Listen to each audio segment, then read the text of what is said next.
Hello, my name is Molita, and this is my baby Chanel, and welcome to the Happy Maltese Life.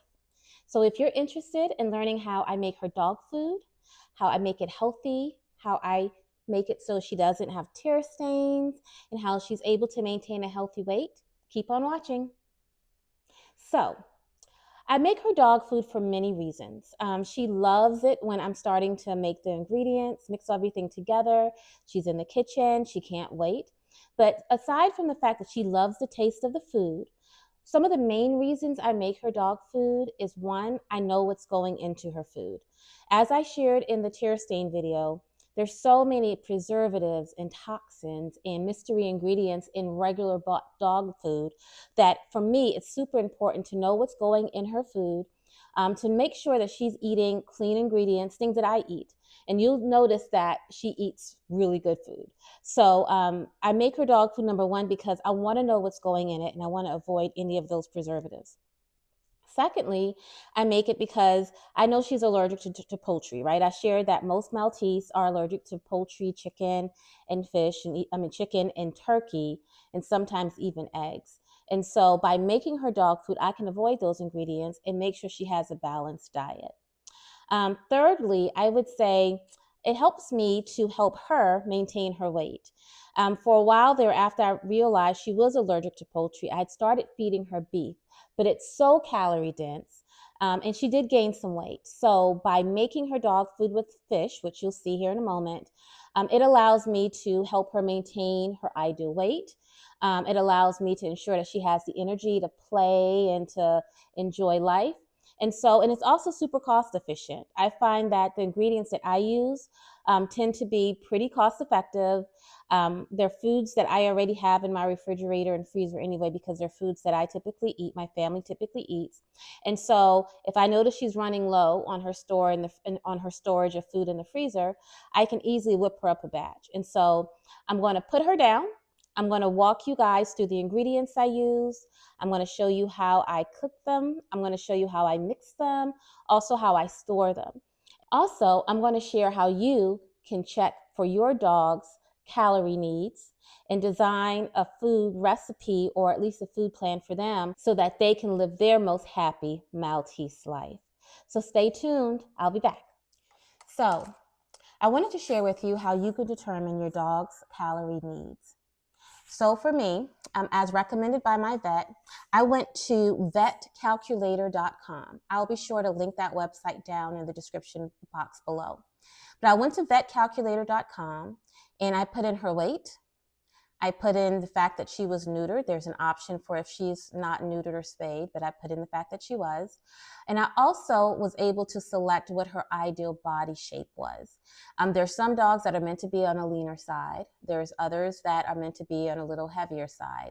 But for Chanel, I left it at the default of like that 5 to 6 medium range. So with all those settings in place, I was able to determine that she needed exactly 323 calories per day to maintain her energy and to maintain her ideal weight of 9 pounds. Now, one thing I want to talk about is her weight, right? Maltese come in all shapes and sizes. I've seen some that are the really small teacup ones, which weigh like no more than 3 pounds. And I've seen some that have been really big, like upwards of 12 or 13 pounds. For Chanel, based on her size and her parents, I got to meet her dad and her mom when I got her from the breeder. Her dad was very small. He probably was somewhere around 7 pounds, but her mom was larger and longer. She was somewhere around 12. And so the breeder said an ideal weight for her would probably be somewhere between 8 and 10 pounds. So that's why I settled on 9. And that's where I've noticed that she thrives. So anyway, use the calculator if you're interested in figuring out the calories your dog needs and you're trying to determine what kind of recipe to put together for them. But definitely having an idea of what weight they're healthiest at will be key. And you can always ask your vet for some recommendations as well. So anyway, back to how I calculate her calories. So I got her calories, or determined that her calories were 323 calories per day. And so I know that we give her lots of treats. You'll see that she's spoiled like any sweet Maltese should be. And so I'm giving her treats. My kids are giving her treats. My husband's giving her treats. And so I reserved about 25 calories a day for treats. And one of these days, I'm going to do a treats videos. I have some really cool treat recipes, but also there's some really good store-bought treats that I found that have pretty clean ingredients that I give to her. So anyway, I reserved about 25 of those 323 calories for treats. And so the other 298, roughly 300 calories, I reserved for her 2 meals a day. Because she is 3 years old and she's no longer considered a puppy, I just feed her twice a day. When she was smaller, I was told to feed her a little bit more often. I was giving her maybe like 3 small meals a day just to make sure her blood sugar levels maintained. But now I give her 2 meals a day. And so I take those 298 calories, divide them in two, and that's roughly the number of calories she gets for each one of her 2 meals. Now, so when knowing how many calories she needed, and as I did my research, I discovered that I definitely wanted to include a rice in her recipe. I also wanted to make sure I included some veggies, some complex carbs, and then I also wanted to make sure there was a clean, healthy protein. And so what you'll see are that her recipe are 5 simple ingredients. And I'm going to show you that here momentarily. But what I wanted to just really drive home here is that your dog food doesn't have to be complicated. It doesn't have to have a million ingredients. It really doesn't have to have a ton of supplements either. If you're giving them healthy whole foods and you're following your vet recommendations and you're also supplementing with some healthy snacks, they'll be fine. And so once I knew how many calories she needed a day, I was able to determine the ingredients I wanted to use and the proportion, and then that's how I came up with the recipe that I give to her now. So I'm going to stop here.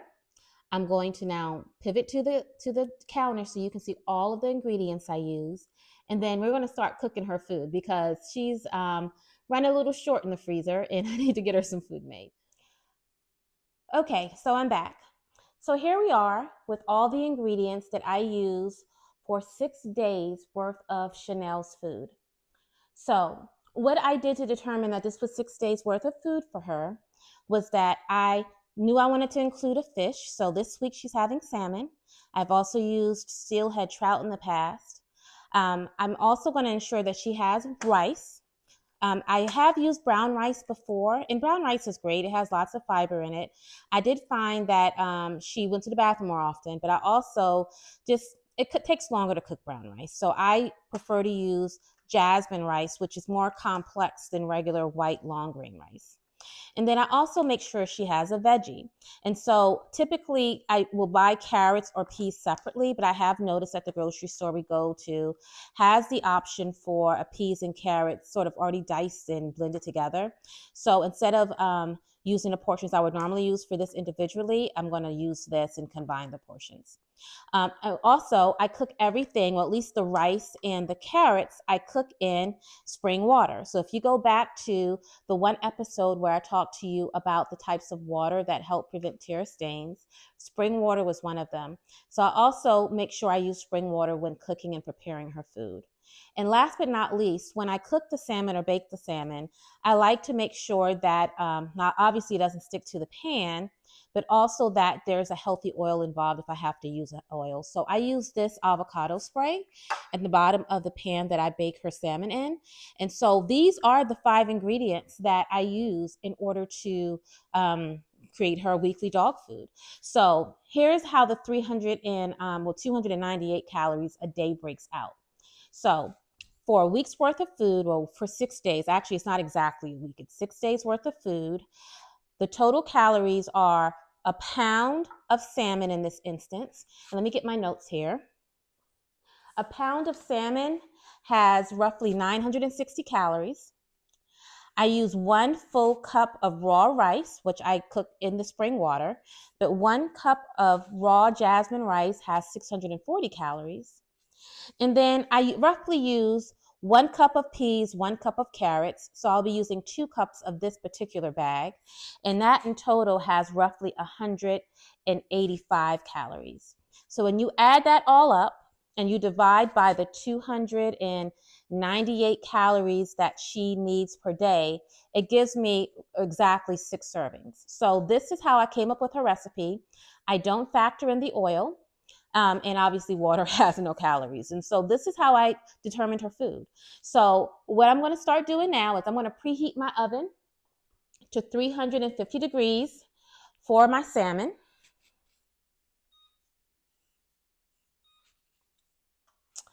I'm going to look at her. She's so excited for her food. Chanel, are you ready to eat? I'm now going to make sure I put my salmon in an oiled dish and get that prepped. And mind you, because they're dogs, they don't need salt. They don't need onion powder and garlic powder. I literally spray the pan with the oil, put the salmon in, skin side down, and I bake it in the oven at 350 degrees for roughly 25 minutes. I do it that long so that it's soft, I know it's cooked, and it's easy to fall apart once I start mixing it with the cooked rice and the cooked veggies. But yeah, I'm going to go ahead and start prepping the salmon now.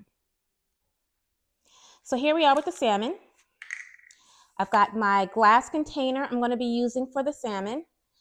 I'm going to spray it with the oil spray.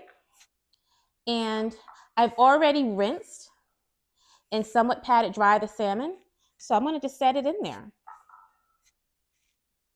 I weigh this using my food scale, and it's exactly 1 pound. And the pieces are sort of like broken apart like that because, once again, I eat salmon too. So I may buy 2 pounds or 2.5 pounds for me and my family to eat, and I just pull off a pound or cut off a pound for Chanel's dog food. So this is her salmon. And once the oven is preheated, I will put that in the oven for 25 minutes, and that'll be the meat going.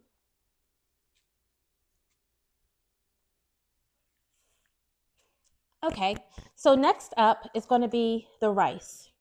So I've already portioned out 1 cup of raw rice. I am going to rinse this a bit in the water with the water from the tap. But in the meantime, I want to just set this 1 cup of raw rice aside.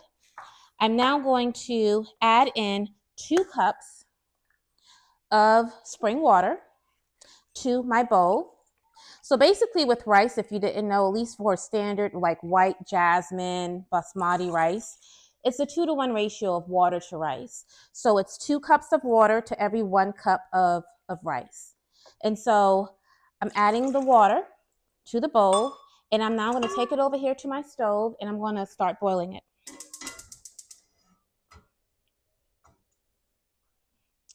Okay, so while that comes up to speed, I'm now going to attempt because normally I use a strainer, but it's dirty. So I'm going to attempt to rinse this rice in the bowl as it is and get it ready to get thrown into the water once the water is boiling.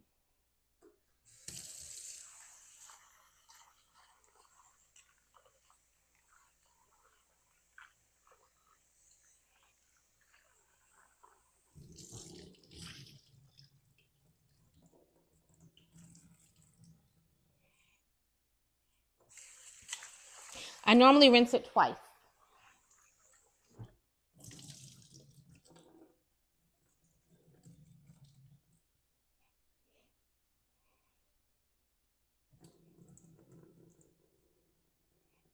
All right, I've got my rinsed rice. I'm going to set it over here to the side so that it can start cooking once the water is ready. Okay, so now for the final ingredient. The final ingredient is this peas and carrot mix. So this peas and carrot mix is super convenient. It's a store brand and it's super affordable. And what I'm going to do is I'm going to use just a standard pot, and I'm going to add 2 cups worth of this. Typically it's the whole bag or a little less than the whole bag, but I'm going to be exact today because I'm filming this for you guys. And I'm going to add exactly 2 cups.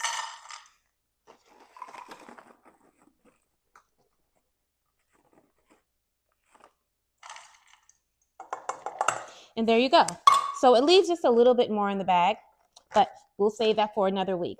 And so now I'm going to add enough spring water to completely cover those veggies. And I add extra water like this because you'll see once I mix it all together, all the cooked ingredients together, that I like to use some of the water from this bowl in the actual mixed seafood. So in her mixed recipe, so it's a little moist, right? Because we want to make sure she's getting some water and some hydration from her food as well. So I'm going to take this water in these vegetables and put them on the eye. And let them boil for about 15 minutes. Alexa, set vegetable timer for 15 minutes. All right, so I'm going to take a pause here and we'll come back once the rice is going and the salmon is in the oven. Okay, so I've just added the rinsed rice to the pot with the boiling water. So I am now going to put a lid on it, reduce the heat, and set a timer for the rice to cook for 20 minutes. Okay, so the oven just went off. So now I know the oven's preheated to 350 degrees. So I'm now going to take the salmon and I'm going to put the salmon in the oven.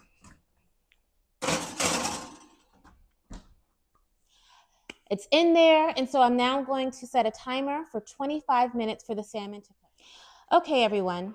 So while the rice, the salmon, and the veggies are cooking for the next 20 or so minutes, I wanted to come and show you all of the other utensils and things that I use in order to prepare her food.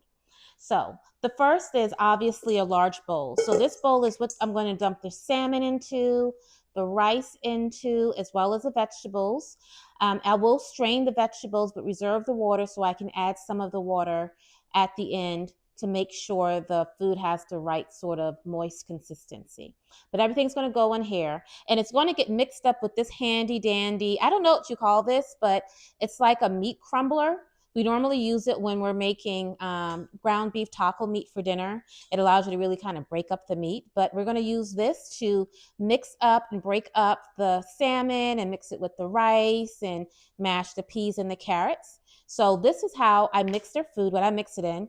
And then once it's all mixed together, and because I know that I have 6 servings worth of food, I'm going to use this half-cup spoon measure to place the food in these containers. I will link these down below from an Amazon link, but these are really helpful. So these are dishwasher safe, freezer safe, microwave safe, and I like them because they allow you to put a half cup worth of food on either side, and that's the amount of food she gets per meal. And it comes with a lid that you seal over it, right? Once the food's in there, you put it in, you can mash it down if you need to. But these are cool because I can put these in a freezer bag and freeze them so she has a reserve or store of food in the freezer. And these also make it really easy for everyone in the house to know how much food she gets, right? Because I'm not the only person in the house that feeds her on an average day. So if my daughters are feeding her, they know, hey, one meal she gets this much, the second meal she gets this much. And so these are super inexpensive. I sometimes will use these also for my food, to be quite honest with you, especially if I'm like, doing snacks or whatever, and I'm taking lunch to work. But really good quality plastic containers that are portion sized just for her food. So we use these. And so typically when I make a batch of 6 servings for her, or 6 days worth of food for her, I will leave out 2 for her to eat within the next 2 days. But I'll freeze the other 4. And that way we can just pull out a container, set it on the counter to let it defrost, or if we're in a rush, just pop it into a bowl and quickly microwave it for about 15 seconds. So yeah, and so when I put these 4 servings filled in the freezer, I will put them in a bag just as an extra safeguard in case one of the lids, happen to pop off. It hasn't happened before, but I just feel better using a freezer bag to store them in. So yeah, this is how I store her food, how I'm going to portion her food, and how I mix her food. Now we're back in the kitchen. What you will see is that the rice is already cooked, and I've already added the cooked green peas and carrots. So the only thing left to add now before we start to mix is the salmon. So let me grab the salmon from over here. Pan's still hot, so I'm going to be very careful as I drop that salmon, including all the skin, into the bowl with the rest of the food, the rice and the peas.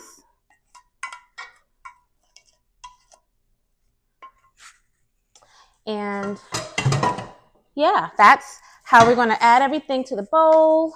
And then next up, there's nothing left to do but to use my little musher and start to mix it all together.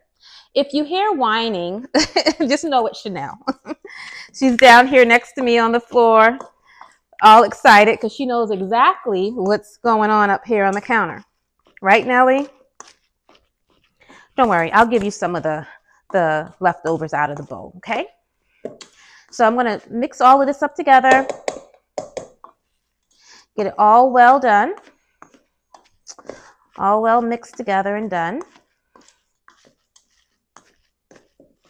Yeah, I really enjoy making this recipe for her. So you may be wondering why I don't put all of this in a crock pot and just sort of like set it and forget it. But the thing is, when I do that, when I've done that, it's come out very mushy, and I don't know, it doesn't look very appetizing. And I'm really not a fan of feeding her or even our other dog food that I wouldn't eat. So I prefer to make them individually. Really, when I'm doing this, it takes 30 minutes tops.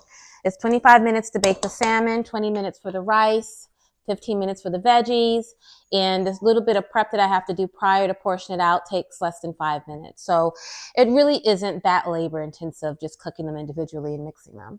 So before I start to portion them out, I am going to add some water.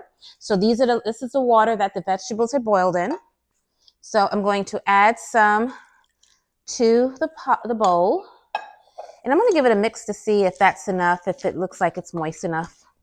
I really eyeballed this. There really isn't a sign behind it. If you like your dog's food to be really watery, for instance, if they don't have teeth or, very few teeth, you may want to make it a little softer for them. For me, this is perfect. Actually, that was the perfect amount of water. So there we have it. Her food is mixed. You can still see the carrots and the peas and the chunks of salmon in there. And so I'm going to portion this out into the individual containers. Give Chanel a few little crumbs, but I'm going to portion them out and allow them to cool on the counter for about 10-15 minutes before I put the lids on them and put the ones in the freezer that are going in the freezer and putting the ones in the fridge that are going in the fridge. So go and portion out a few of these.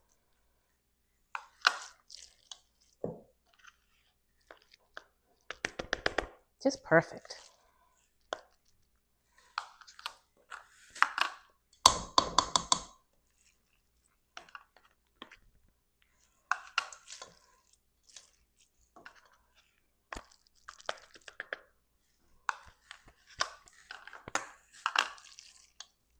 And one of the things I just love about this recipe is that everything can be found at the average grocery store. I remember when she was young and I was trying to find the right puppy food for her, I'd have to go to all of these different pet stores to try to find the exact brand that she had gotten used to. And not every pet store carries the same food. Here in Tennessee, we have a couple of really good independently owned pet food stores, but what they carry, you're not going to find in like your average like PetSmart or Petco or, grocery store. So it really is important to just make sure that you, use ingredients that can be found anywhere if you choose to go this route versus buying the dog food. It's one piece of advice I have for you. Oh, it's a good that one. There we go.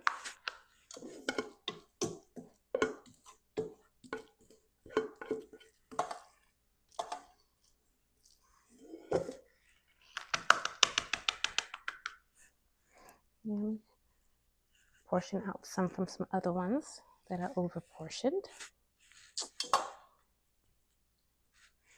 But yeah, this is her dog food, and she absolutely loves it. And what I'm going to do is get a small spoon and let her have some of the leftovers. You know, why not? She's been a good girl. Do you want some, Chanel?